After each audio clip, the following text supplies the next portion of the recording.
Welcome back, Bears fans, to another episode of The Chicago Audible. I'm your host, Will DeWitt, and I want to welcome you to one of my favorite episodes of the year, as the Chicago Bears have made some moves, including 2 free agent signings. So it's time to share our instant analysis and reaction. Here with me is my co-host, Nicholas Moriano. Nick, the new league year is here, and it just feels like it's, with everything else that's kind of going on in the world, it's exactly what we need, right? I wonder what you're referencing there, Will. But yeah, absolutely. I think just yesterday being able to just look at Twitter and see all these transactions happen and just to escape what's actually going on right now with the coronavirus. But it was much needed, and hopefully things do get better, in the meantime. But yeah, this free agency period, this legal tampering period, technically we're not in the new league year until tomorrow, but True. Everything happens now. It was much needed for sure. Yeah, absolutely. It's been good to hear Bears news, real sports news here early on this week. And just a quick rundown of the show, that way our listeners know what to expect. We're going to break down the 2 new Bears signings, that being Jimmy Graham and Robert Quinn. We'll follow up by discussing the release of Leonard Floyd, talk about the Bears quarterback options as they're heavily looking into the market, and we'll wrap things up. I'm not going to spoil all of our segments, so we'll keep that one just a little bit under wraps for now. But getting back to business, Nick, are you ready to kind of jump into the show and talk about what's new with the Chicago Bears?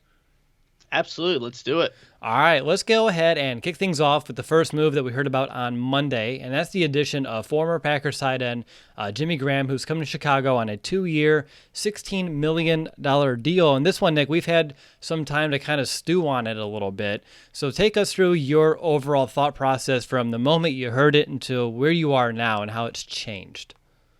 Yeah, so when I heard that the Bears were signing Jimmy Graham to a 2-year deal with $9 million in guaranteed money, I was just confused by it. Jimmy Graham is a guy that I believe his best days are behind him. He's far removed from that 2013 season where he had a career high 16 touchdowns.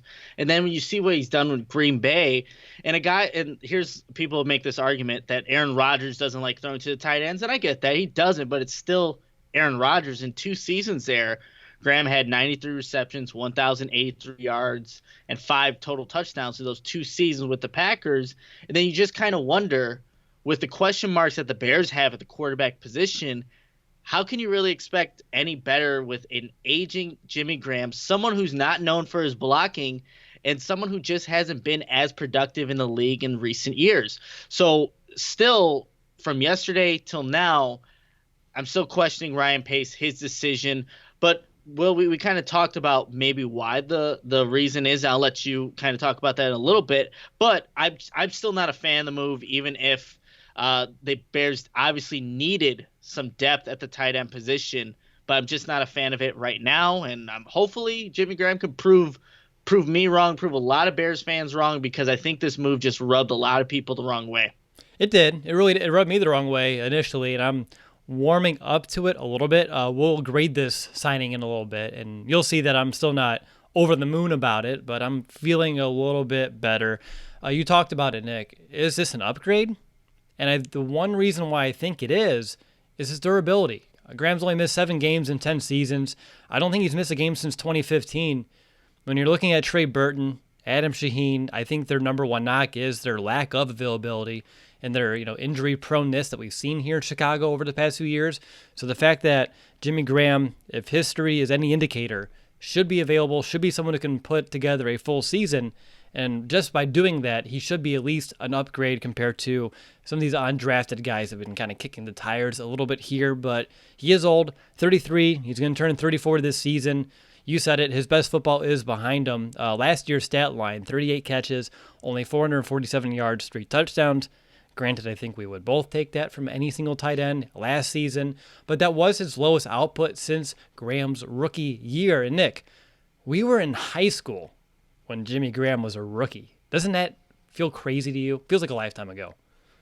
It does, and that's when Jimmy Graham, obviously a couple years afterwards, he started coming into the league. But I think when you also think about Jimmy Graham and why the Bears actually took him, it was back in, earlier when they first drafted him, the Saints. Ryan Pace was there, and he was, I think, the player personnel scout at the time. So he had a big part in bringing Jimmy Graham to the Saints. So obviously maybe just thinking that they could still get some good productivity out of a guy like Graham. And that's why he is now here, arguably could be the number one tight end right now for the Bears. Yeah, it's really interesting too. I know a lot of people, when you think about Jimmy Graham, you know what he did in New Orleans. And Nick, I'm curious, do you think Ryan Pace is really going with his conviction here, having those similar ties dating back to the days in, New Orleans with the Saints, and kind of, relying on that a little bit too much here? Or do you think that, by looking at him, of course, we talked about this in our previous podcast. Whenever you play a divisional team, you know those players more than anybody else, so they should have a really strong scouting report. What do you think that was for? I'm trying to think how I want to even phrase this, but do you think Pace overused their experience? Because it was so far ago. I mean, in the NFL, 5-6 seasons ago is an eternity. So much has changed since then. To kind of put his conviction and his foot down in this decision. So I think when you look at a lot of the moves that the Bears have made in this offseason, just bringing people in, you look at Clancy Barone, you look at John DeFilippo, Bill Lazor, and look at Jimmy Graham, the common theme between all these guys, there is some familiarity with Coach Nagy, Ryan Pace, and that's why you're bringing them all here, as opposed to like the 2018 season where Nagy's in his first year. You're bringing a lot of guys that have experience at place. You look at Harry Heastan with the offensive line coach. You look at Kevin Gilbride Jr. having experience as well. You're just trying to get a lot of guys for a rookie head coach so he can feel comfortable being that guy for the Bears. Now that Nagy's now going into his third season, you're kind of seeing that he's bringing guys that he's worked with in years past, has a comfortability with, and then also Ryan Pace as well. So I think it just goes along with the theme of this offseason for the Bears thus far. Obviously, Robert Quinn, I don't think he has any ties to really anybody on this coaching staff at least. But you see a lot of the other moves. That's the commonality between them. So it's not surprising that Ryan Pace is doing this, that Matt Nagy is choosing to do this as well. But it does, I think, again, just create some kind of comfort. When you're bringing in somebody, you know them. There isn't that, maybe that tough transition period for these guys to try to get acclimated to teams. They have someone they're comfortable with, and that's why I ultimately think this Jimmy Graham move just falls in line with a lot of the other moves the Bears have already made this offseason. For sure. I want to kind of break down some things I like about this signing. Number one, when it comes to Jimmy Graham, I like his red zone presence. He has 17 red zone touchdowns over the past 3 seasons. He did lead all tight ends in that category in 2017. And over that same span, he catches about 50% or more of his targets down in the red zone. Additionally, his playoff experience, 8 games in the playoffs, which, of course, anytime you can bring on players who do have that experience, I think that always kind of looms large, and that's a very positive impact to have in that locker room, especially if you can get into a position to get yourself into the playoffs. And don't forget, he had a few key catches this past postseason to kind of help seal the victory for Green Bay in the divisional round.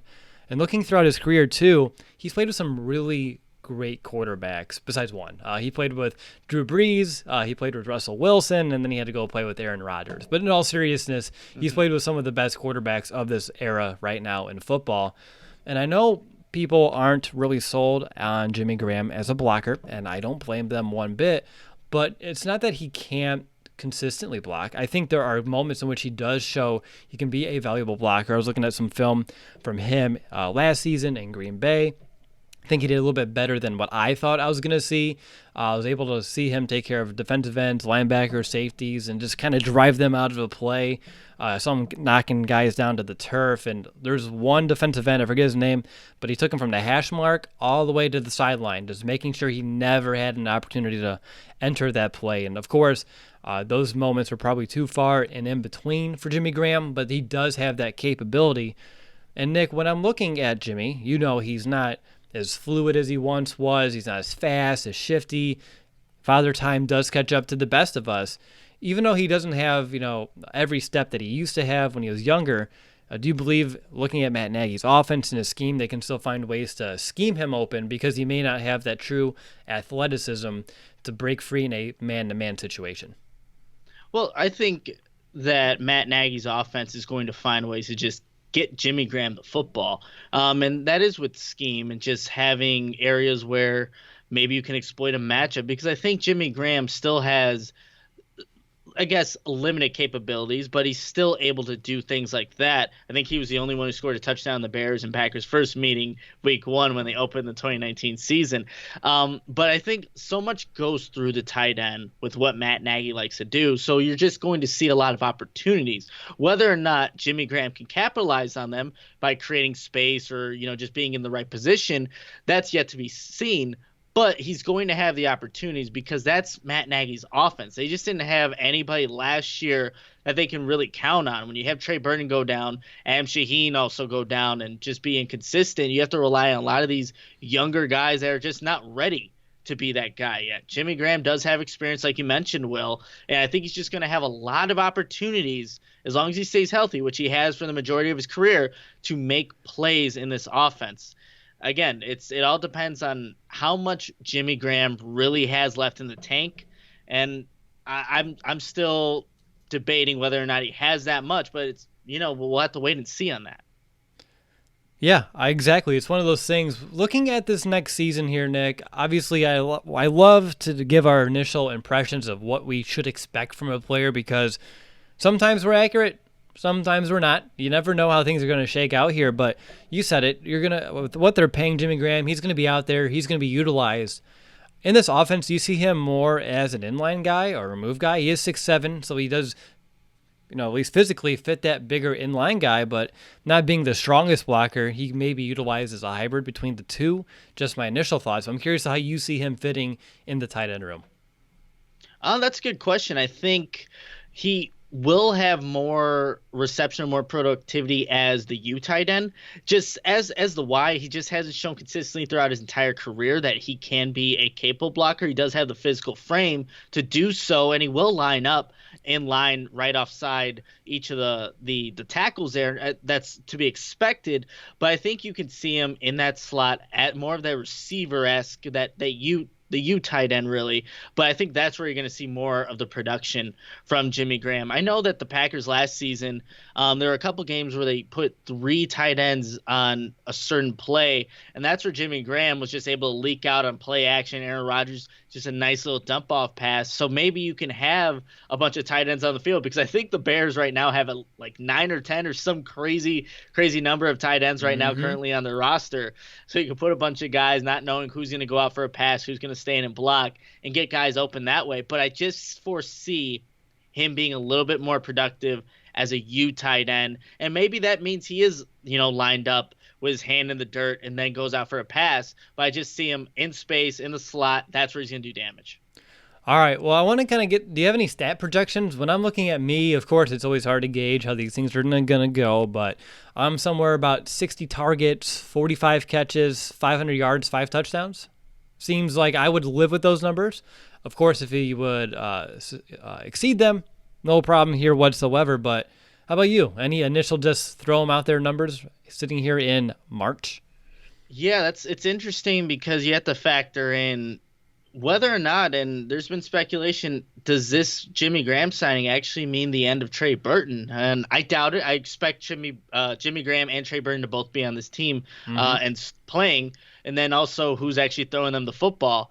But I like your stat line. If he can get 5 touchdowns and those all be in the red zone, that's all I'm really looking for from Jimmy Graham. I think that's where he should make his money. That's where he's shown in the past that he can be a red zone threat and just another weapon. Outside of Allen Robinson last year, they had nobody that they can really rely on in the red zone. So you can get those 5 touchdowns, and obviously that's as much that he had in the last 2 seasons with the Packers. You will take that as a Bears fan. You will take any production whatsoever out of a tight end, because the Bears literally had nothing from all their tight ends last year. Yeah. I mean, that's really what it boils down to. You just want something, and obviously the Bears weren't able to corral an Austin Hooper, so you go with this route, and obviously the market was thin. I mean, there are some guys. Do you think Graham's better than an Eric Ebron? I heard some people say yes, other people saying no. Ebron would have been a better fit. Just curious to your thoughts.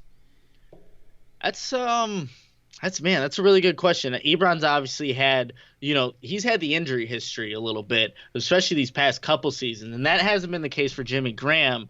And he did Ebron's just a year removed from having a really good season with Andrew Luck, if my memory Hmm. serves me right. Um, yeah, as of right now, I think, and obviously Ebron's a little younger. Maybe you bank on some of that upside. Hopefully, he doesn't get injured. Maybe that's a guy you can count on or look forward to producing a little bit more than a Jimmy Graham. But I would say right now it's kind of even for me. If Ebron's not able to play, he's no good for you, and that's like every tight end the Bears have had. But the Bears at least did their homework, seeing that Jimmy Graham's someone who's been on the field. Maybe he's not as productive, but he's there. He's available. So I do like that about this move that the Bears just made. All right. Well, it's time to put our money where our mouths are, and let's go ahead and grade this signing. And Nick, I know this is one where you're still having a tough time kind of chewing, so go ahead and swallow it. What's going to be the grade? Just assessing. Look, there weren't many good options out there at the tight end position outside of Austin Hooper, and then Hunter Henry gets tagged, I believe. It's just there wasn't many good options, but I would hope that this move doesn't take them out of drafting a guy, because I think that's where you can maybe get someone with potential. But I have to give this a C minus D plus area.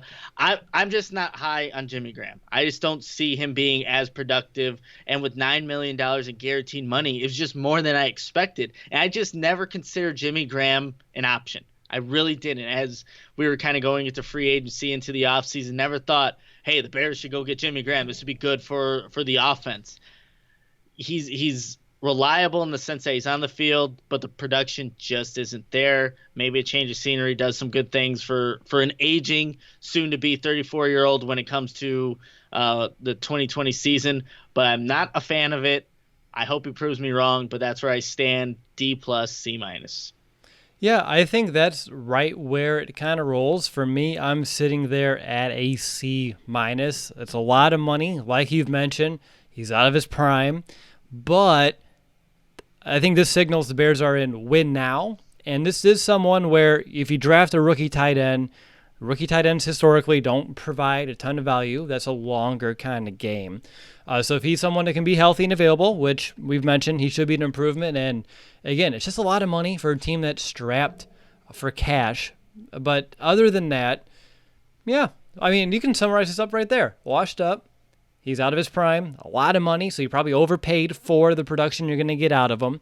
So you're not going to get a high grade, but you're going to get some production out of him, so it's not the end of the world. And if he's someone where you think he can be a piece to help you get into the playoffs and succeed in it, then I guess you make the move. And that's what you're kind of hoping Ryan Pace is seeing and envisioning with this right here. So for me, I'm sitting at a C minus. And sorry if I got a little weird there. I saw in the chat, someone said Cam just got traded to the Bears. I keep checking Twitter and refreshing just to see it because I'm like, we can do an emergency podcast inside of an instant analysis podcast, but whew, that would be some big news to just absorb real quick on the fly, wouldn't it? Absolutely. Yeah, I saw the same exact person in the chat, which is not correct, that Cam Newton, but it could be a possibility. We have to see in the next couple of minutes, hours, days, who knows. And that's what's the beauty of it, right? That's the beauty of this time of year. Absolutely.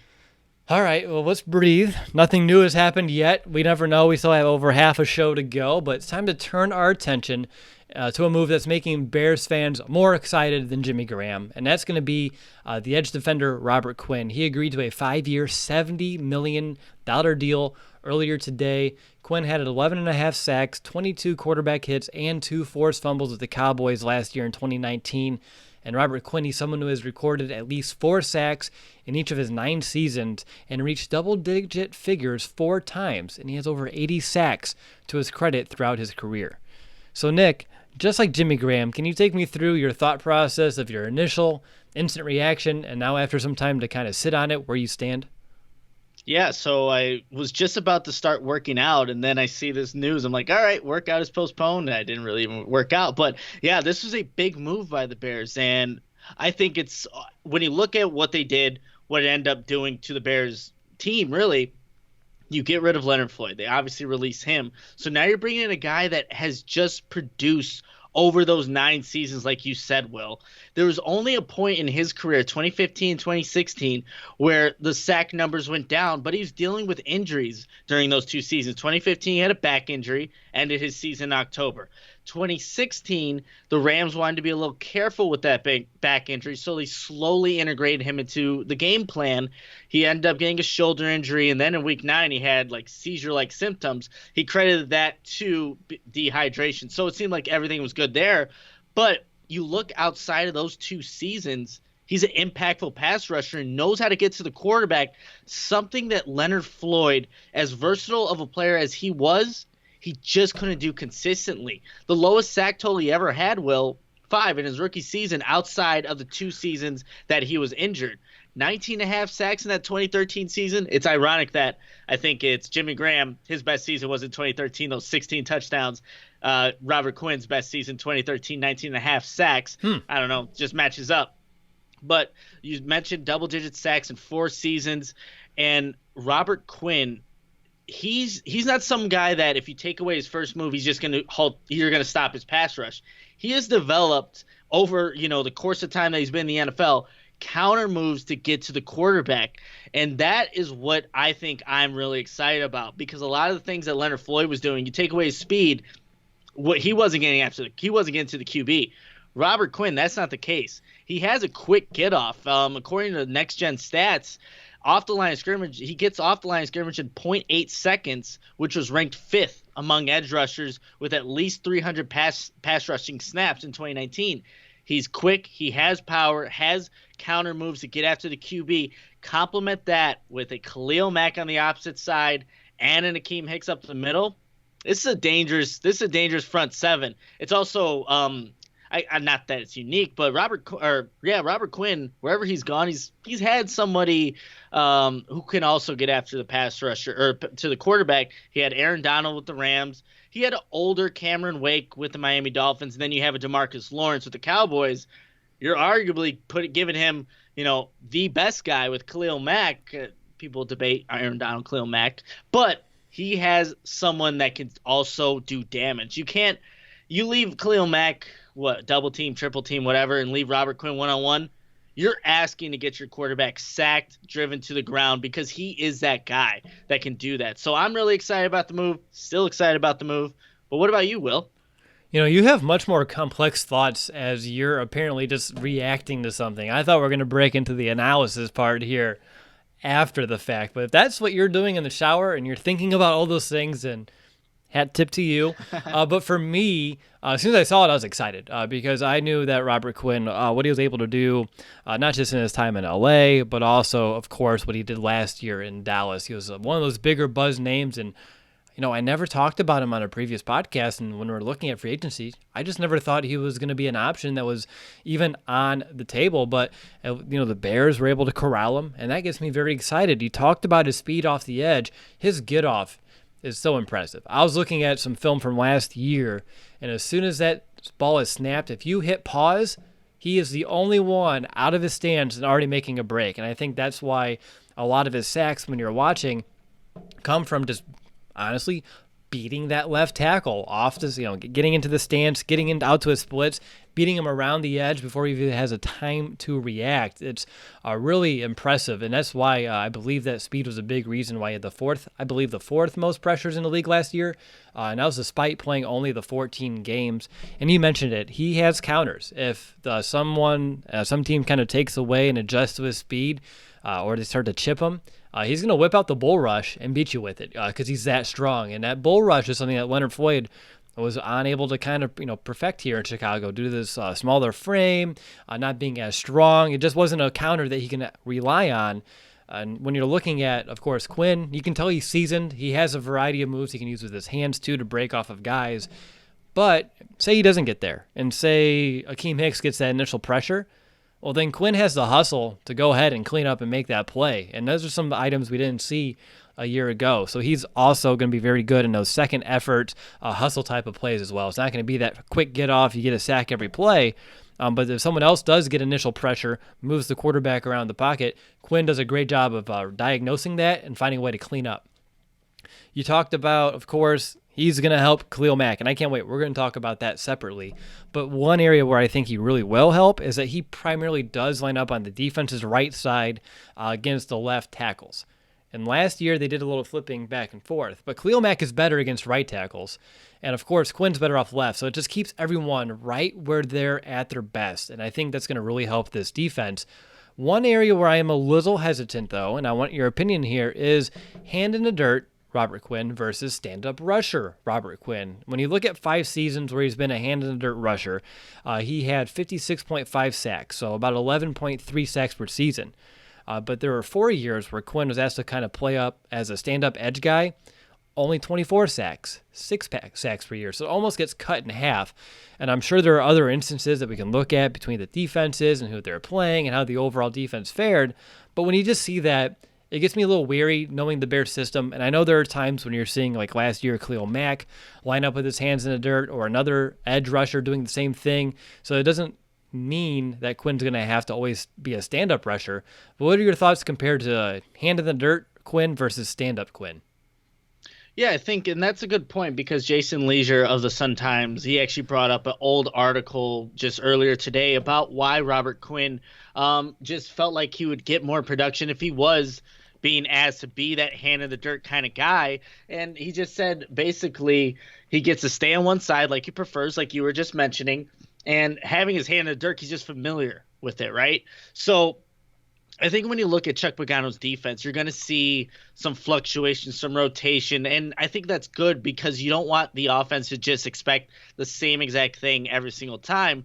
But I think Robert Quinn knew what this defense was about coming into it and knows that there might be some adjustments now that he is there because you want to put these guys in the best position possible to make plays on the quarterback. So I think we'll see a little bit more hand in the dirt from Robert Quinn and maybe even Khalil Mack. Not to say that they can't be hand in the dirt kind of guys and asked to stand up, but I think you're going to see maybe these guys kind of rotate a little bit just to kind of confuse the opposing offense, but I'm not too concerned about it. Most of the time with defenses now, you're in this nickel package, so you're asking your pass rushers to adjust basically a little bit depending on what kind of defense you're actually in. So I'm not too concerned with the 4-3 or 3-4 stand up versus hand in the dirt. We'll see. I think Robert Quinn knew what he was getting into. And I think we should expect to see some kind of adjustments on, Chuck Pagano's end just to get the most out of a Robert Quinn. That's what I'm hoping for. You hit it. Robert Quinn knew what he was getting into, and I hope to God it's the fact that he knew he can play in the same front seven as Khalil Mack and Akeem Hicks with Danny Trevathan and Roquan Smith right behind him. And it wasn't the $70 million deal that he saw in front of him, too. Because, again, historically, he is better in the dirt and not standing up, but he better have faith, and I think the Bears have faith that he can be someone to transition into this defense and have similar production that he had a year ago. So let's talk about the Mack Effect real quick. How much do you think it's going to help Khalil Mack? Because we talked about it last year. Heck, we talked about it 2 seasons ago where he just needs a counterpart, a consistent counterpart that can take advantage, not just maybe take some eyes off of Khalil Mack, but take advantage of one-on-one situations. And we saw none of that a year ago, and I think we're finally about to see some of that in Robert Quinn. So how's that going to affect Khalil Mack? And more importantly, Nick, probably the whole defense. And I'm sure there are easy answers, but we may as well ask the question now. Yeah, no, I think look, Robert Quinn has produced when he's had somebody else with him. And I mentioned some of the guys he's played alongside in each respective defense with the Rams, Dolphins, and then Cowboys. But I think this is going to be the best defense he's ever played on. And if you're doing that, tagging him with a Khalil Mack, a healthy Akeem Hicks, you're getting hopefully production out of Bilal Nichols, Eddie Goldman, Danny Trevathan, and Roquan. Like, you as an opposing quarterback are not going to like playing Chicago. Like, it's going to be a low-scoring game. Most likely you're going to get hit. But I think Robert Quinn and Khalil Mack, that's a deadly combo there. I know we saw what Green Bay did when they signed both their pass rushers, Adarius and Preston Smith. The Bears have the opportunity to, I think, clearly get better production out of these two guys than those two guys. And they had really good seasons last year. But when you talk about front sevens in the NFL, not just the NFC North, the Bears need to be up there with one of the best now. With this addition of a more consistent player than Leonard Floyd was ever going to be, this was, I think, again, going back to it's just a smart move. It makes the defense a lot more just more dangerous. They just didn't apply a lot of pressure last year, Will. They didn't, and this guy will definitely help Khalil Mack, Akeem Hicks, and everybody else get that pressure that they desperately needed last season. And I like that you're using the P word here and not the S word, because it's not always about sacks. It's about pressure. And that's why Robert Quinn had the fourth most pressures last year of all edge rushers. And I believe on a per snap basis, it was up there in the top two. And that's really exciting. If he can be that consistent in this defense, or even very close to that consistent in this defense, watch out. It's just going to open the floodgates for everyone else to kind of elevate their game, because as we know, pressure is what really was the secret ingredient which kind of allowed the Bears to have all those turnovers a couple of seasons ago, and obviously this should help kind of restore that somewhat. But you mentioned he's going to be playing against, right next to all these great defenders, and I think just like Clinton Dix last year, that's going to kind of elevate his game. It's going to make him want to perform at a super high level, knowing, hey, I got Khalil Mack over here. I can't let Khalil down in this snap. I got to show him I can get it. Or going back to stuff we talked way in the past about having friendly competitions between the two to see who can get the most sacks on a per game, per month, per week basis. Some things like that should definitely be in store here for these two guys, two savvy veterans who I know really want to get into the playoffs, go deep into the playoffs, and obviously at the end of the day, put a ring on their finger. And I think that's what it all comes down to, and these are two guys that are hungry, and so they're going to be coming at quarterbacks full force. But now that we kind of laid the outline, what we like about Robert Quinn, some of our concerns, what should we expect? Obviously, sounds like we're both expecting him to continue to play at a high level. Looking at the money the Bears put his way, they're expecting the same thing. So, Nick, what are your expectations for Robert Quinn in 2020? I think you should expect, especially just the defense that he's playing on, knowing that he's going to have one-on-one opportunities. And I was expecting coming into this 2019 season, Leonard Floyd to be a double-digit sack guy. Obviously, that didn't happen. Shame on you. But shame on me for sure. I should see my Mitch Trubisky expectations there. But also, I think with Robert Quinn, who's just been more consistent throughout his entire career with applying pressure, getting sacks, you should expect the same double-digit sack guy. I'm not going to say he's going to get the 19 that he had in 2013, but 11, 12, and you complement that with Mack, however much he's going to get, I think that's good productivity. A guy, and you mentioned it earlier, Will, he's hustle. He's just a hustle guy. Even if the ball carrier is going in the opposite direction to Mack's side and he somehow doesn't make the tackle, you can expect Quinn to be there to wrap up, to chase a running back downfield. He has that in him, and that's why I like Robert Quinn and just his move in general. But double-digit sack guy for sure, just because he's going to have a lot of one-on-one opportunities, a lot like Leonard Floyd had, but I just think he's able to capitalize when he gets those opportunities. Yeah, I'm sitting here, my way too early projections, 50 pressures and another 10 sacks. You said 11 or 12. That'd be great if so. I do think double digits are more than possible when it comes to Robert Quinn, and it wouldn't be a stretch to say, at least 10 is a good bar for him to kind of set for himself and us as Bears fans as well when you're looking at him. It's one of those. It's been a long time since we had such a deadly duo on both edges. It's not even Willie Young or Lamar Houston. I'm thinking, geez, go back even further. Alex Brown, Adewale Ogunleye. I know it's a totally different defense and totally different system. Or Julius Peppers, and I forgot who was the other edge around that time playing defensive end. But it's been a long time in Chicago since we had two guys to get after quarterbacks off the edge this consistently and this well. And that's what really excites me about this pick. And on top of that, too, he has really good production against Aaron Rodgers and the Packers. In his 5 games throughout his career, 3.5 sacks and a forced fumble. I know he has a little bit of an attitude when it comes to Aaron Rodgers, which I like as well. And obviously Leonard Floyd can only play in games against Green Bay. So the fact that he's able to kind of do the same thing Robert Quinn is gets me excited that we're not going to have too big of a drop-off. Leonard Floyd played ungodly when it came to Green Bay sometimes, I swear. But that's besides the point. We'll talk about Leonard here in just a moment. But, Nick, it's time to break out the red pen.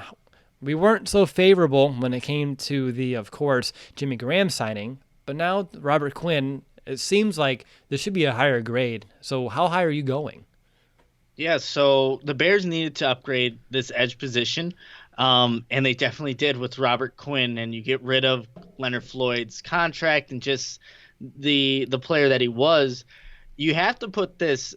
Look, an A signing would mean you're getting a young player who's been productive. A plus signing, that's what that range. I'm thinking this is like a B plus, borderline A, because you get a guy that is established, who's been consistent his entire career outside the 2 seasons that he dealt with some injuries, but for the most part he has been a healthy productive player.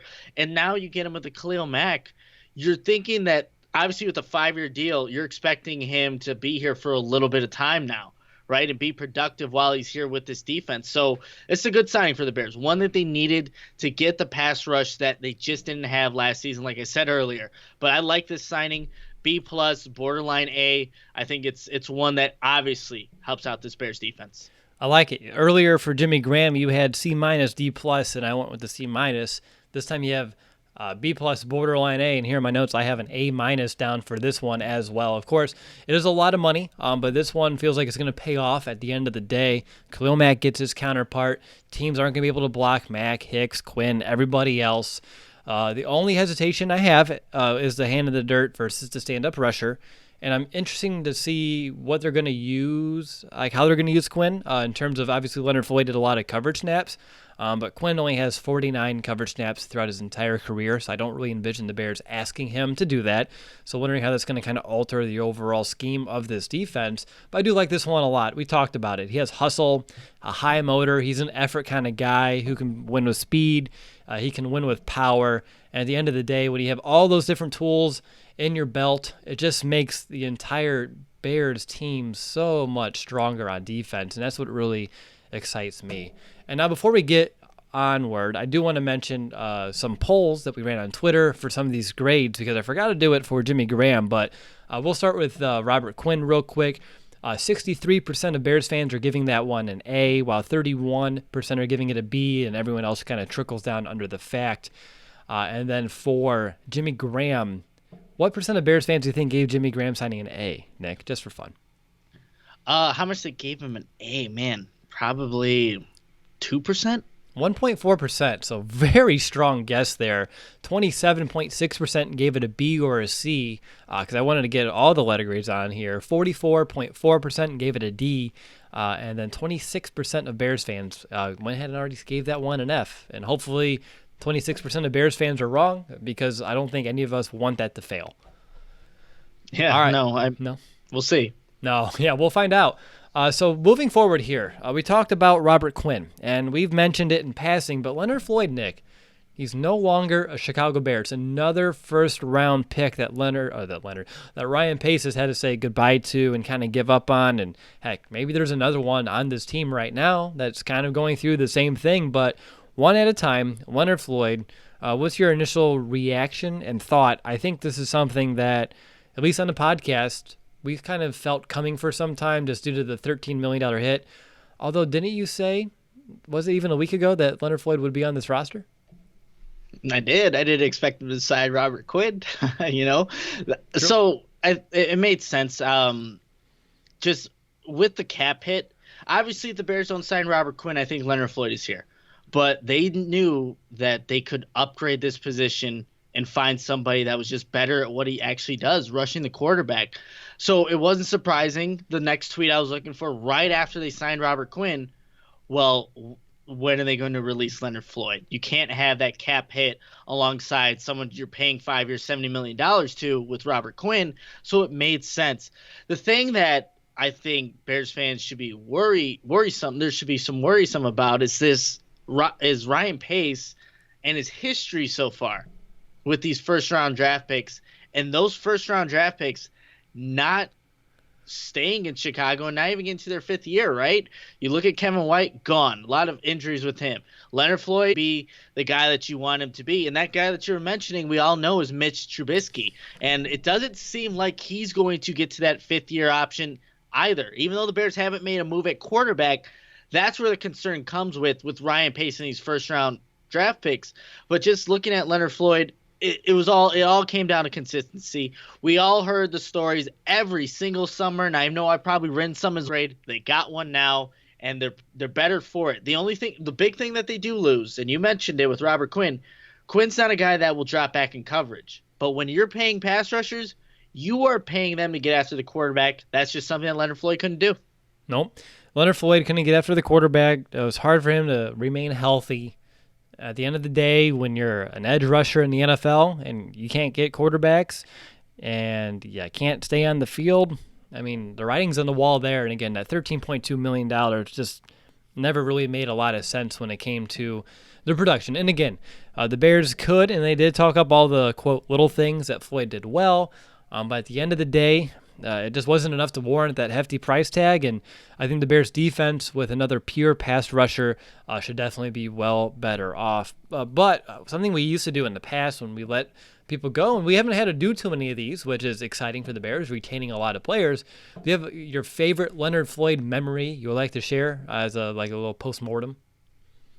Ooh, it has to be the Color Rush game. Man, I don't know how many years ago that was now, where he ends up sacking Rodgers, getting off. Someone's on top of him. He kind of bear crawls over. Yep. Gets the football, end up being a touchdown. That was obviously, I think, for me, my favorite moment. I also saw him live when the Bears won the division at Soldier Field. He had that sack on Aaron Rodgers as well. But those would be definitely my top two Leonard Floyd moments. And I wish him the best. I have no grievances or anything against Leonard Floyd. I got his jersey. I posted on Twitter what I should do with that now. But I hope he, does well wherever he goes next. He just didn't pan out here in Chicago. Exactly. And that's what it comes down to for me. The favorite moment, though, has to be the one you referenced, the bear crawling one. I mean, it's Green Bay. It's rare to see a play unfold the way it did, and I think those were one of those rare moments that we, still held out hope for Leonard Floyd. Like, hey, if he can just find a way, not to do that specifically every play, that's impossible, but if he can find a way to just do that once a month or just have an impact play here and there instead of twice a year, that'd be great.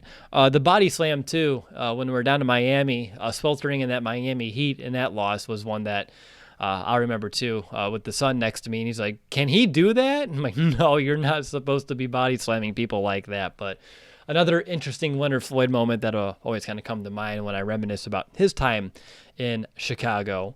But moving forward here, the Bears are not done adding to the roster, and of course, they're making some appearances around about reaching out to quarterbacks. They're really in cahoots or speaking to a lot of the available veteran quarterbacks. It began with the news that the Bears were working on a deal with Teddy Bridgewater.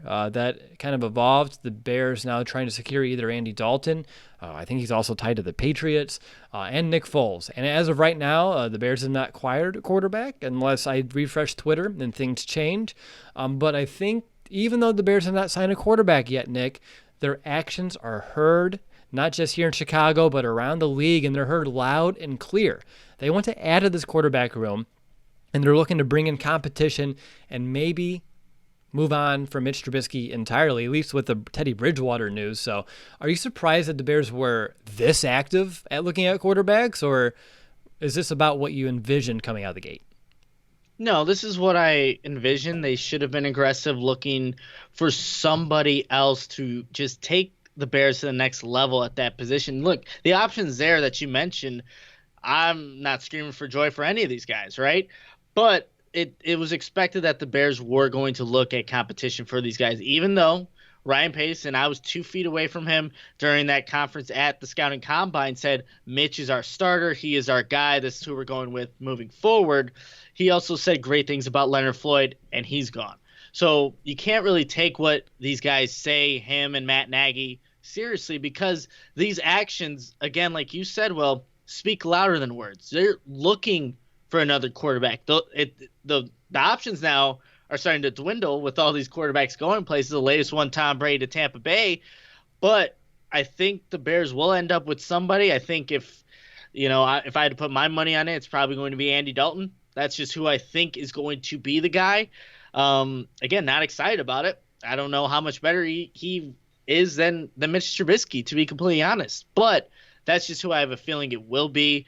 And the Bears are looking for options. That's the big thing. So, yeah, I think if you're Mitch Trubisky right now, you're wondering, where I should be prepared to go somewhere else, because it depends. If you get maybe a Nick Foles, does that just end Trubisky entirely? I don't know if Andy Dalton does, to be completely honest, I think you'd wait it out to see in the summer who actually wins that, and you have a capable backup in whoever gets it. But that's who I just expect will be the guy for the Bears, unless he does go to the Patriots, because now there is a vacant spot there with Brady going to Tampa Bay. Yeah, it's interesting. I think it's going to be, of course, you have Foles, you have Dalton. I know Cam Newton's getting thrown around in the fire again, just due to the fact that Teddy Bridgewater is going to Carolina. So I wouldn't completely rule that one off of the table as well. But honestly, Nick, the more I think about it, no matter if it's any of those three, I think Mitch is here. I think he's on the roster. I think he's your backup, an expensive one, but just due to how the contracts are situated, I don't know if anyone's going to really trade for Mitch. I don't know if they've seen anything that's going to warrant that. And of course, trades in the NFL happen. When they do happen, people usually overspend a little bit, unless you're buying DeAndre Hopkins from the Texans, and then apparently you can get a pretty good deal there. But really, though, when it comes down to it, they're looking at quarterbacks, and I wish we can get into Mitch's head to see what he's thinking right now. Someone who's had issues with nerves, issues with his confidence. I know he's had some poor games, and he's admitted it's taken him some time to kind of shrug those off. Matt Nagy in the press conference when you and I were in Indianapolis, when he was talking about Mitch, mentioned that he can't dwell. And I think this is another instance where he can't dwell on it. It's reality. They're going to bring in someone to push him. And as much as, you were probably envisioning whoever that guy will be to end up as the starter, I hope that lights a fire under Mitch. And if he does get thrust into playing time, he plays his ass off and he doesn't just completely turtle up, put the hoodie on, chime in Chicago that way. That wouldn't be the way I like to see it go. I like to see him keep fighting. But yeah, Nick, Bears are gonna add a quarterback. It's gonna be a free agent quarterback. It's gonna be a rather big name. I don't know which one is exactly gonna be. Of course, I'm not gonna speculate on it. But no matter who it is, I envision Mitch being here, and I envision the quarterback room, the vibe to change drastically. And as much as they're trying to still put on the persona, it's gonna be a quote about Mitch Trubisky. The Bears are interested in every single quarterback possible right now. So it's impressive. It really is. We talked like, hey, he'd be a really great lawyer if you needed one. But yeah, it's just crazy that you can do that in front of what I think at the time there was maybe 15 media, members of the media there, and just straight lies. Crazy.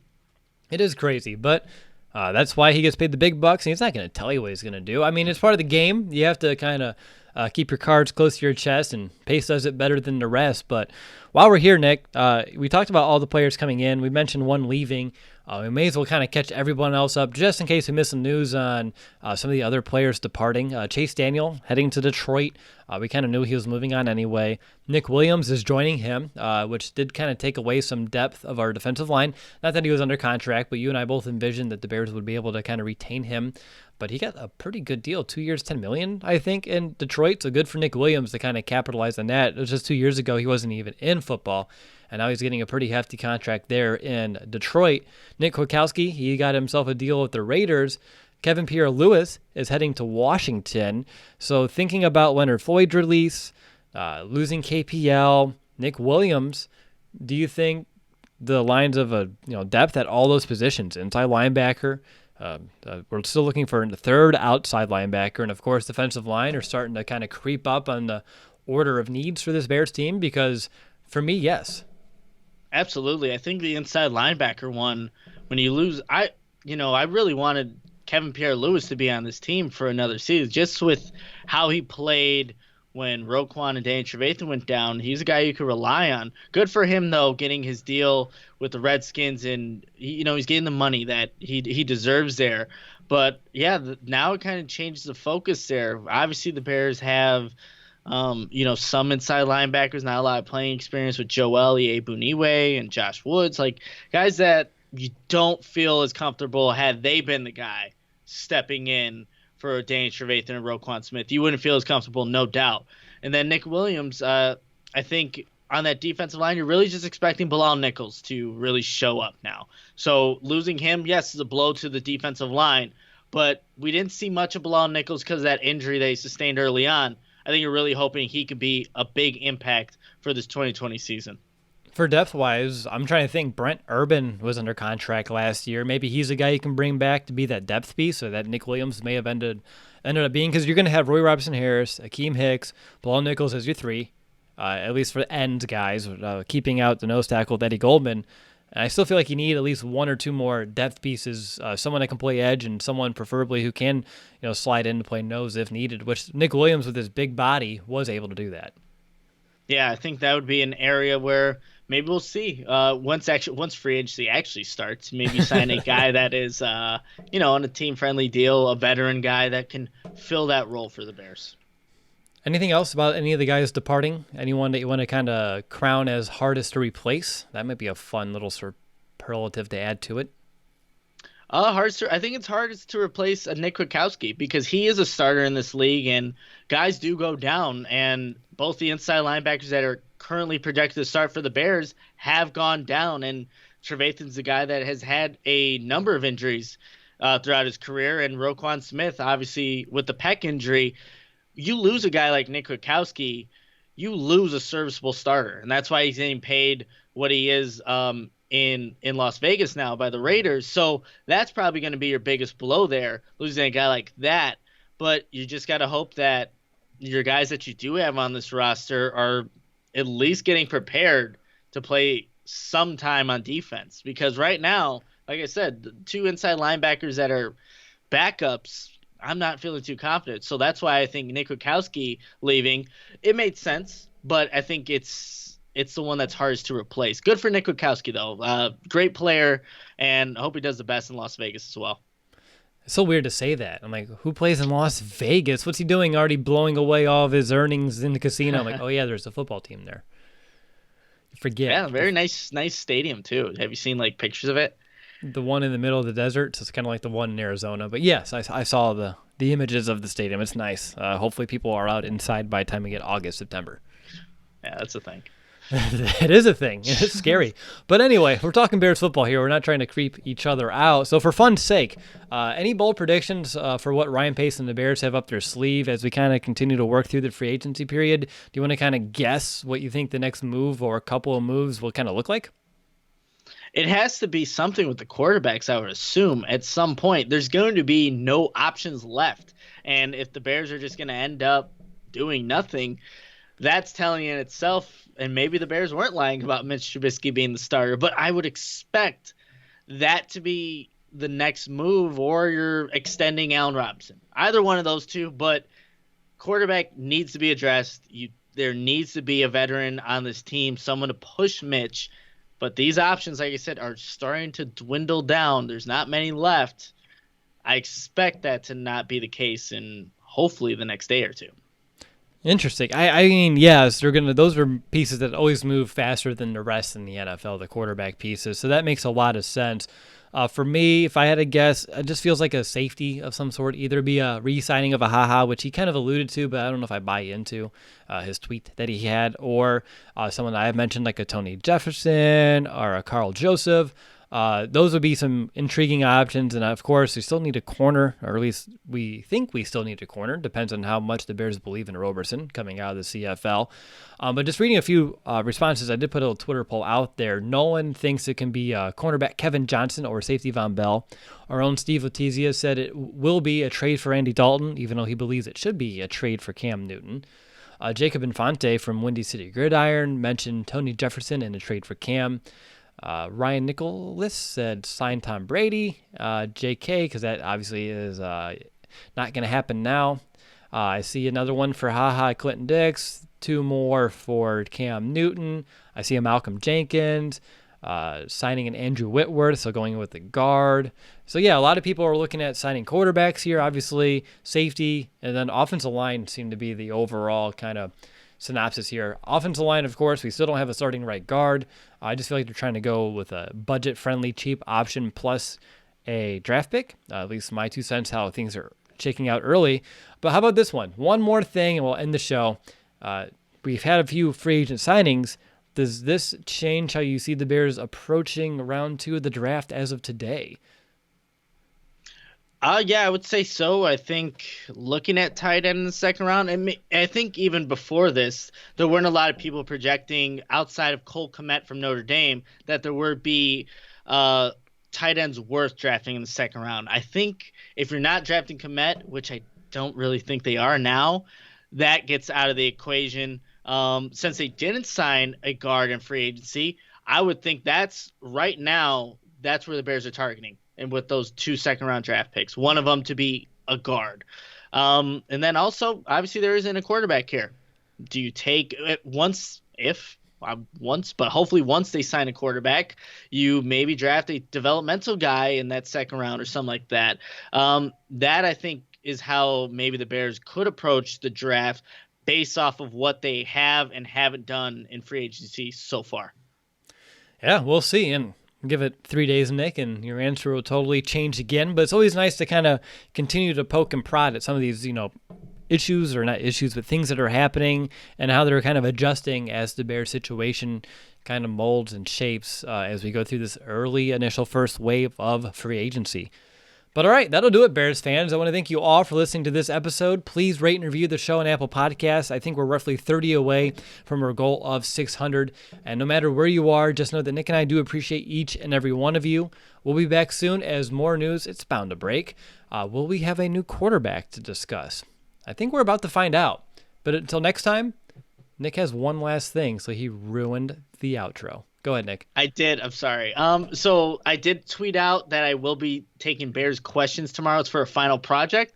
If you have any questions, just leave them on that tweet below, or just tune in whenever I do this video. But just wanted to do that, interrupt the outro, and now you can continue, Will. Like it never happened. It did happen, and now I don't know how to end it.